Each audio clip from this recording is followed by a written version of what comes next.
बिस्मिल्लाहिर्रहमानिर्रहीम अस्सलाम वालेकुम। ये कैसे हो सकता है कि इजराइल और अमेरिका ईरान को तबाह करने के लिए आगे जाएं, पूरा रीजन तबाह करने के लिए आगे आएं और रूस उस जंग में ना कूदे। अब होने जा रहा है वो सबसे बड़ा मार्का शुरू, जिसका अमेरिका और इसराइल को पता था, खौफ था, इंतजार भी था। इंतजार इस सेंस में नहीं था कि खुशी से, खौफ से इंतजार था कि कहीं ये हो ना जाए। वो अब सर पर खड़ा है। यमन इस वक्त दुनिया के सबसे खतरनाक तरीन मिसाइल हासिल करने जा रहा है, और ये मिसाइल वो होंगे ना इजराइल के रडार पर डिटेक्ट होंगे, स्टेल्थ मिसाइल होंगे। ये असल में P-800 ओनिक्स, जिसको यखोन भी कहते हैं, ये रशिया का supersonic anti ship cruise missile है, एडवांस फीचर्स के साथ, जिसकी स्पीड मैच 2.5 है, तकरीबन 600 किलोमीटर इसकी यानी रेंज है। और सबसे इंटरेस्टिंग सूरत हाल ये है कि ये रेडार पर डिटेक्ट ही नहीं होगा, यानी तकरीबन 250 किलोग्राम का ये बारूदी मवाद वारहेड ले जाने की सलाहियत रखता है। गाइडेंस सिस्टम इसका बहुत ही ज़बरदस्त है। यानी इस सारी सूरत हाल में आप देखें कि ये सी और लैंड दोनों, सी और लैंड दोनों को टारगेट करता है, यानी समंदरों में भी और जमीन पर भी। अब ये असल में मिलने के लिए जा रहा है यमन को। तेहरान यानी ईरान इस वक्त मुकम्मल तौर पर इनकी डील फाइनलाइज करवा रहा है। रूस को पता है कि ये अब जंग बिल्कुल अगले पैमाने पर जाने वाली है। इसमें यमन को वो मिसाइल मिलने वाले हैं, वो मिसाइल मिलने वाले हैं। ये यमन ने असल में जो अपना हाइपरसोनिक मिसाइल मारा था और उसने तिल अवीव में जाकर हमला किया, उसके बाद सारी दुनिया हिलकर रह गई है। अब असल में रूस कूद पड़ा है, क्योंकि रूस इसलिए कूदा है कि अमेरिका ने कहा है इजराइल को कि हर तरह के हथियार आपको मिलेंगे, आपको तमाम चीजें मिलेंगी, मारे लिबनान को, मारे हमास को, मारे यमन को, ईरान को। तो जाहिर सी बात है, एक ऐसी फोर्स को आगे लाना पड़ेगा जिनके अंदर ताकत है, जो दुनिया से डरते नहीं। अब उनको हथियार चाहिए। अब ये हथियार इस्तेमाल होने जा रहे हैं इजराइल के खिलाफ। लोग शायद ये समझें कि हथियार तो एंटी शिप ज्यादातर है, ये लैंड के लिए भी इतने जबरदस्त हैं। देखिए 2000 किलोमीटर दूर से अगलों ने हमला किया था हाइपरसोनिक मिसाइल का। अब वो मेन पर आकर लड़ने वाले, ये खाली अब रेड सी में लड़ाई नहीं होने वाली, ये अब इसराइल के समंदरों में आ रहे हैं मारने के लिए। उनको इराक से मार सकते हैं। ये इराक से, आपको पता है इनका नेटवर्क बहुत ज्यादा बड़ा। अभी इजराइल ने जो मामला किया है, रूस उसमें ओपनली अब खुलकर सामने आ गया है। असल में पुतिन को सिर्फ एक बात का खदशा था, जिसकी गारंटी दी है ईरान ने। उसने कहा जी मेरी टेक्नोलॉजी चोरी नहीं होगी, उसको रिवर्स इंजीनियरिंग नहीं करेंगे, ये टेक्नोलॉजी बाहर नहीं जाएगी, ये मिसयूज नहीं होगी, गलत हाथों में नहीं जाएगी, और ये ना हो कि यानी इसको ये मिसयूज हो जाए, खतरनाक हद तक हो जाए, अमेरिका के हाथ में टेक्नोलॉजी लगे या इजराइल के हाथ में। तो उन्होंने गारंटी दी है, यानी ईरान वालों ने इस बात की गारंटी दी है कि हम गारंटी देते हैं कि ना रिवर्स इंजीनियरिंग होगी, ना ये टेक्नोलॉजी हाथ में लगेगी। आप हमारी गारंटी के ऊपर इनको मिसाइल दें। और ये मिसाइल असल में अब दो मुल्कों को टारगेट करने जा रहे हैं, अमेरिका को नंबर 1 और उसके बाद इजराइल को। अब सूरत हाल ये है कि रूस ये चाह रहा है कि अमेरिका के दांत तोड़े जाएं, कि अमेरिका को अगर हम पकड़ लेंगे तो हम इजराइल को पकड़ लेंगे।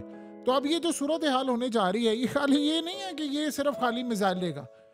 अब यमन मैदान में सबसे बड़ी फोर्स बनकर, ईरान से भी बड़ी फोर्स बनकर इस वक्त उभरने वाला है, क्योंकि अब वो मेन पर लड़ाई लड़ने के लिए आ रहे हैं।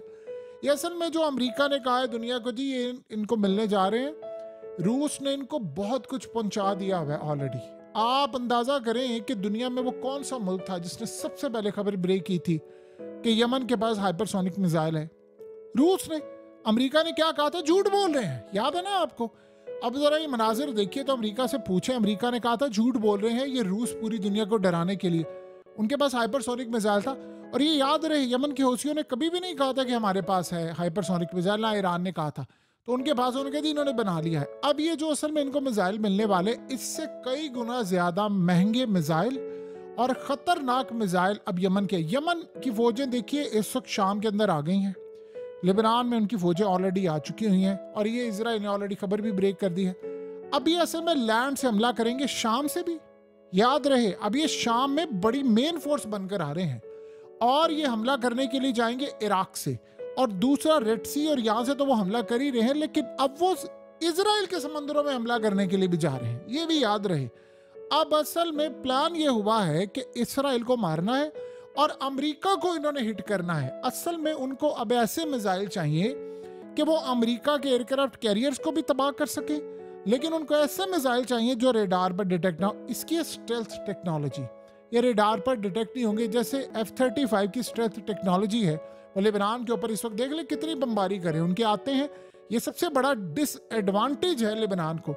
लेकिन कहानी इससे भी बड़ी और इससे ज्यादा खतरनाक है। ईरान ने असल में रूस को बाकायदा इस जंग में शामिल कर लिया है, क्योंकि रूस ने इनको कहा था अगर यूक्रेन से लॉन्ग रेंज मिसाइल रूस में आकर हिट हुए तो मैं उन तमाम फोर्सेस को इक्विप कर दूंगा, उनको हथियार दूंगा, लॉन्ग रेंज मिसाइल दूंगा, खतरनाक मिसाइल दूंगा जो अमेरिका के मुखालिफ है। यानी असल में अमेरिकी मुखालिफ समझ ले, इजराइल के भी मुखालिफ है। और इसराइल ओपनली तो नहीं खेल रहा यूक्रेन के अंदर, लेकिन अब असल में बताया जा रहा है कि अमेरिका के खिलाफ मिसाइल आ रहे। अब रूस ने फैसला कर लिया है कि मैं इस जंग में कूद पड़ा हूं। ये असल में जो जंग है ये आलमी जंग बन चुकी है। आपको पता है कि मिडिल ईस्ट की कंट्रीज वो ये चाह रही थी कि यमन को इतनी ताकत ना दी जाए, लेकिन जाहिर सी बात है अब गजा को बचाना है, लेबनान को बचाना है। अब ये तो नहीं हो सकता कि आप बैठकर तमाशा देखते रहें और वो इजराइल मुल्क पर मुल्क खाता रहे। तो उन्होंने मैदान के अंदर अब यमन को उतारा है। अब खाली याद रहे यमन के पास ये मिसाइल नहीं होंगे, यमन के पास इससे कई गुना ज्यादा खतरनाक मिसाइल आने वाले हैं और वो कई चीजें आ रही है, डिफेंस सिस्टम उनके पास आ रहा है, उन्होंने अपने आप को साबित किया है।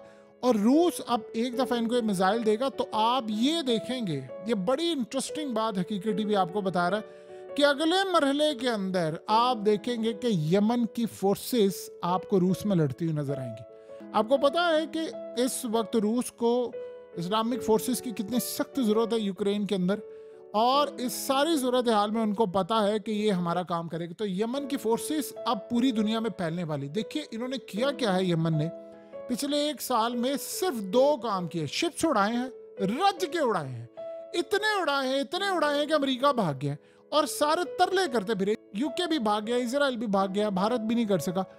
नंबर 2 उन्होंने काम किया, सिर्फ अपने फाइटर्स तैयार किए हैं लड़ने के लिए।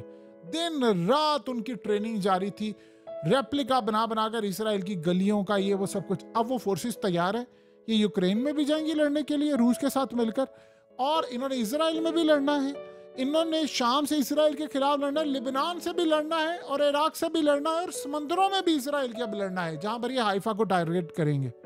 तो यमन को असल में अब रूस ने मैदान में उतार दिया है कि भाई ये आ रहे हैं। अब इसराइल को इस बात का शदीद गुस्सा है, लेकिन चूंकि ये चीजें कंट्रोल से बाहर है, ये तो होना था। अब इससे भी ज्यादा इंटरेस्टिंग मामला ये है कि अब चाइना आपको फुली एक्टिवेट होता हुआ नजर आएगा, क्योंकि चाइना को पता है कि अमेरिका को यहाँ पर दबोचना है। रूस और चाइना का डे फर्स्ट से ईरान को ये कहना था कि आप इसराइल के ऊपर टाइम जाया करते हैं, आप अमेरिका को टैकल करें, इसराइल खुद ही तबाह हो जाएगा। वो कहते थे कि आप अमेरिका फसाद की जड़ है इस पूरे रीजन के अंदर।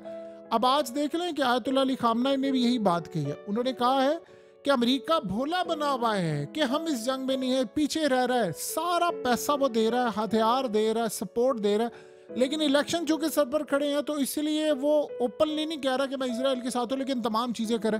अब उसके हथियार चीजें सब कुछ ना होता तो आप बताइए कि जो सारी सूरत हाल है ये इजराइल इस वक्त तक लड़ सकता। तो खेल अब बड़ा दिलचस्प मरहले में इस वक्त दाखिल हो चुका है, और यहाँ सबसे ज्यादा इंटरेस्टिंग मामला ये हो रहा है कि अब इसराइल के खिलाफ बाकायदा रूस मैदान में उतर गया है। यानी अब देखिएगा कि आप अखाड़ा, ये इसराइल को ये बात अच्छी तरह पता है, ये लड़ाई अब उसके कंट्रोल में नहीं रहने वाली। देखिए यमन एक ऐसा मुल्क है जो ईरान की भी नहीं सुनता बहुत सारे मामलात में। आप एक दफा यमन को इतनी ताकत मिल गई, देखिए इनको अब मिलेंगे जहाज, ये याद रखिएगा। इसके बाद जो अगली डील फाइनलाइज करवानी है वो लिबनान को बचाना है। ये असल में आप समझिए सारी जो कोशिश हो रही है, इन तक खतरनाक मिसाइल आ रहे हैं, इससे भी ज्यादा लॉन्ग रेंज के मिसाइल वो इसलिए आ रहे हैं कि वो चाह रहे हैं कि हम लिबनान को बचाएं। लिबनान को रूस भी चाहता है बचाना, शाम से अब रूस को ताकतवर फौजें। यमन का एडवांटेज ये है कि इनके जो लोग हैं वो एक कहवा पीकर 4-4 दिन तक गुजार सकते हैं, यानी कहवे के ऊपर ही अपना पूरा हफ्ता भी गुजार सकते हैं। उबले अंडे खाते हैं और कहवा पी लेंगे, और इनको लड़ाई के लिए और कुछ नहीं चाहिए, नहीं हथियार वगैरह और ट्रेनिंग के अलावा। सो ट्रेनिंग ऑलरेडी उनके पास है, हथियार उनके पास है, अब ये आ रहे मैदान में। और ये याद रहे, एक दफा यमन किसी को छेड़ जाता है, ये फिर कब्र की दीवारों तक किसी का पीछा नहीं छोड़ते। इजराइल को लेबनान भूल जाएगा, ईरान भी भूल जाएगा, इराक, बाकी सारी ताकतें, उनको यमन नहीं भूलेगा। यमन ने इनको नहीं छोड़ना। यमन अब सिर्फ आप देखिए सरप्राइज, ये जो भी कह रहे हैं जी इनको मिलने वाले, उन्होंने बहुत सारी चीजें दे दी हैं। अब अमेरिका को इस बात पर गुस्सा है कि हमने रूस पर पाबंदियां लगाकर बहुत बड़ा काम, अपने ही पैरों पर कुल्हाड़ी मारी, अब वो खुलकर खेल रहा है। अब वो आप उस पर क्या पाबंदियां लगाए, आपने सारी दुनिया की पाबंदियां तो उस पर लगा ली हैं, तो वो खुलकर खेलेगा। अब इजराइल और अमेरिका तो गए।